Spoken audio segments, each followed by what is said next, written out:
bwense ni gobono hagendra kwegere getambuko ryo serikali ya ikobeke mirubiro yogo kinya chipara asense meyo hasate bibono ni gabe kire mirubiro yogo chakobariya ba contractor baya abara chigwikirania chira chiri ari reta bamenye bense meyo asogo kirani kwa kubwa gachi wechipara ili gokonya basombi. Nilikuwa hapa nikawaambia hii iliyosahaulika miaka nyingi kwa mambo ya barabara yenu tutatengeneza.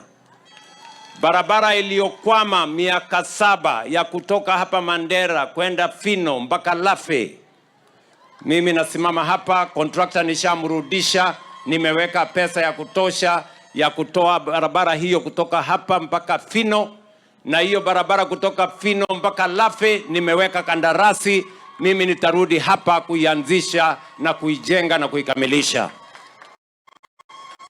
Mandera, barabara ile nilisema kutoka Isiolo mpaka hapa, contractors 7, actually 8 wanaendelea na ujenzi.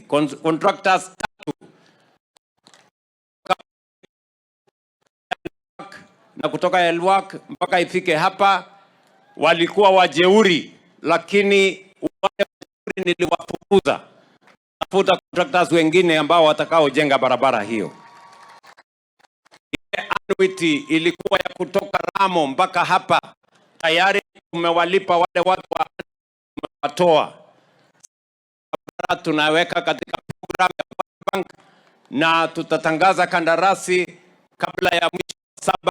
Contractor atakuwa hapa na mimi mwenyewe nitakuja. Waswahili wanasema ahadi ni nini? Iko dawa nyingine mpaka mtu ni nini? Najua tumekuwa na watu watapeli, wale waliobagua watu wengine. Hii Northern Kenya iliwachwa siku nyingi. Ni kweli ama si kweli? Wale wananiuliza maswali, kwani Northern Kenya ilianza wakati mimi nimekuwa rais? Si imekuweko miaka hiyo yote? Mbona haikutengenezwa? Sasa mnaniuliza maswali gani? Wale wanajaribu kuniuliza maswali. Northern Kenya was not created when I became president. It was there, but it was forgotten. And that is why we are righting the wrongs of 60 years here in Mandera and in Northern Kenya. Oscar